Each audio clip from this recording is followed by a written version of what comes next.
Alright, so this video, what's going on YouTube? First of all, what's up guys? Hope you guys are all doing good out there. I wanted to make a video to talk about Genfu. I feel like Genfu is one of those characters that have been in the game for so long, up until DOA6. Obviously now he's morphed in with Elliot, but I feel like Genfu is one of those characters that wasn't really played too much, but he had you know, I'm not gonna say he was a super in-depth character. He's always been in the game. He was in every DOA game up until this point, until DOA6 when they took him out. So a lot of people were hoping that Genfu came back in DOA6's DLC, but as you can see, Elliot has pretty much all of Genfu's moves. I don't really see Genfu coming back. Again, if you even look at the Tekken series, like Wang, the old man Wang in Tekken didn't come back in Tekken 7, so you know, I guess they wanted to kind of do away with certain characters from the game. Genfu being one of them. Again, Genfu wasn't really super popular amongst the DOA community, and what was crazy about Genfu not being super popular is that Genfu, even though he wasn't a super popular character, he was very fucking good. Like, you know, he was super good. I want to look at his data. I want to kind of talk about why Genfu is such a good character. Then we're gonna go play some online.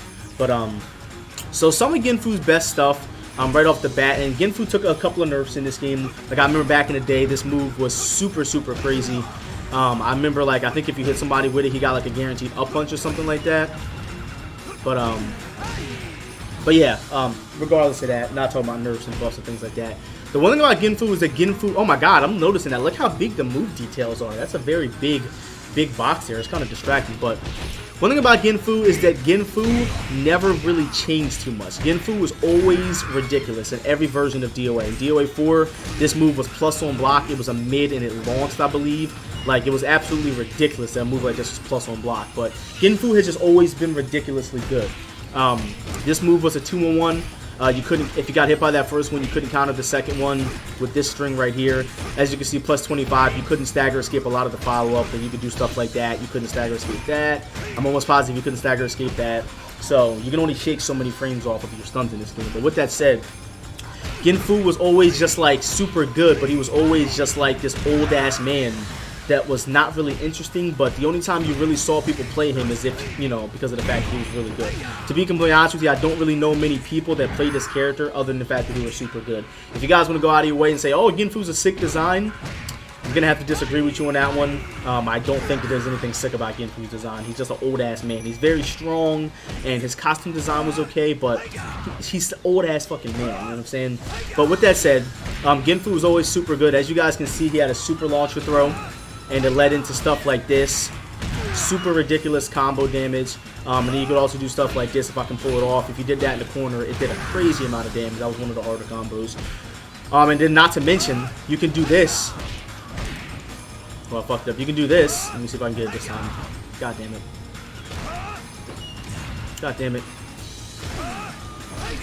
Here it is. So you can do this. And as you can see, Genfu was left at plus 13, which meant that that was guaranteed afterwards.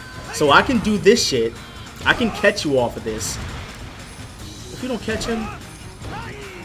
So this was guaranteed, and I was plus 4. That means that I can do whatever I want to. You have to guess it. So I can do the kick, go into another throw.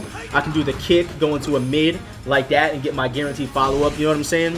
Also, another good thing Genfu had. If you stun somebody once, you did back P plus K. This was guaranteed. If you got hit by back P plus K on normal hit, or I'm sorry, if he was in a level 1 stun or a level 2 stun, I think it was level 1, and then you could do this. Yeah, that was guaranteed. So as you can see, this move literally left into a guaranteed forward kick at plus 53, which means that when you're in this situation, you can't mash. As you can see that stun right there, you can't mash out of that. Genfu literally had the ability to do whatever he wanted right there. So good luck guessing. There's no break hold in this game. You're not break holding out of that. You have to hold or fall. And where you have to hold and fall, it was very hard to be able to know what the hell he was going to do, because Genfu could launch you with a mid kick, he could launch you with a high punch, he could launch you with a mid punch, and he just had so many good options. The main thing that made Genfu a really strong character, the two main things that made him a strong character, is he has an 11 frame mid punch. As you guys know, there's only 2 males that have 11 frame mid punches other than Genfu, and that was Zack and Jan Lee. And with that said, any character with an 11 frame mid, you guys know is going to be super strong. I can only imagine how good Genfu would be in DOA6, but he had 11 frame mid, followed up by a lift stun, so he could do that, put you in a lift stun. After one stun into that, you're at the threshold. He can do whatever he wants after that. You know what I'm saying? Go into that, loop it into the kick, and then you're in another 50-50. You know what I'm saying? He was considered very brain dead. So not only did he have 11 frame mid, he had one of the best crushes in the entire game. This move is Helena's nightmare. It's a true mid. It will literally hit you no matter what stance you're in. It'll hit Brad Wall on the floor. It'll hit Helena in her Bokuho stance, and it will cause a lift stun. So if Helena's in Bokuho, it'll cause a lift stun out of the Bokuho on normal hit because technically she's in a stance. So this move was absolutely broken. It went under mids. Let me actually see if I can crush him. I don't know if I'll be able to, but let me see. Mid punch. Well, I'll show you guys that it crushes highs right now. Hold on. Action. I'll do. Alright, here we go. So as you can see, it goes under highs completely. You know what I'm saying? And if he's mashing on like a high string, or if he's, you know, if he's in the middle of doing a high string or something, you can hit him with a counter hit. You know what I'm saying? And another mind game that he had, his 1P. His 1P was a complete mind game. As you can see, it was, let me see. As you can see, his 1P was completely safe on hit. It was -3. And you might think, oh, -3, that's not that good because he can go into his 14 frame mid punch. But the thing that made this so good is that he can keep doing it over and over again. And if he hits you on hit like this, let me show you what it does on counter hit. In the water, bro. Look at what it does in the water on counter hit. Look at this shit. If he hits you in the water with this on counter hit, this is all guaranteed. See that slip stun right there? Bro, look at this.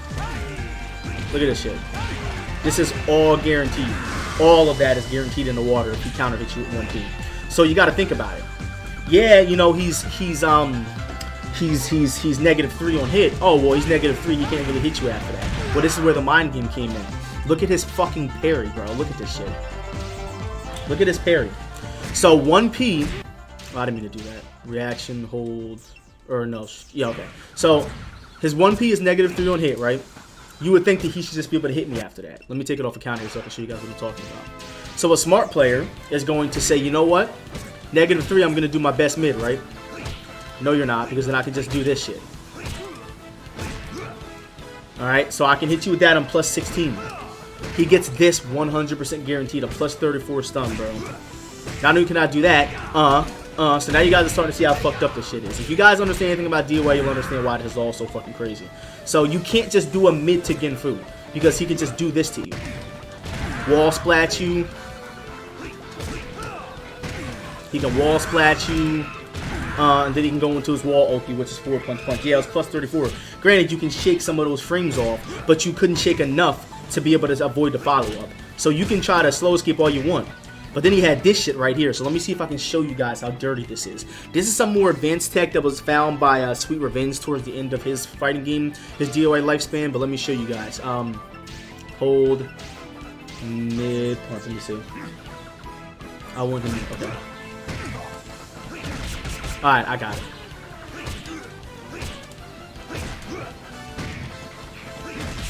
I'm gonna get it. Let me see. I gotta put it on critical hold. Critical hold, slow, mid punch. Alright, here it is. Look at this shit, bro. Look at that shit. Absolutely ridiculous, bro. Fairly easy to do this, too. Crazy, bro. On Alpha, he'd be able to do, like, yeah, bro.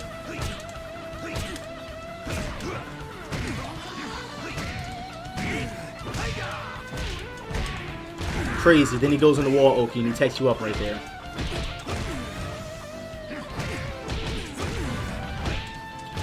Crazy, bro. This character's nuts. So, you know, he had the parry. He's got a high parry as well, so he can parry you high. He's got good-ass crushes. Some of the best crushes. As you can see, look at this. Look at this. I'm trying to show you guys. Hold on. React. Strike. Mid punch. Let me see if I can do this.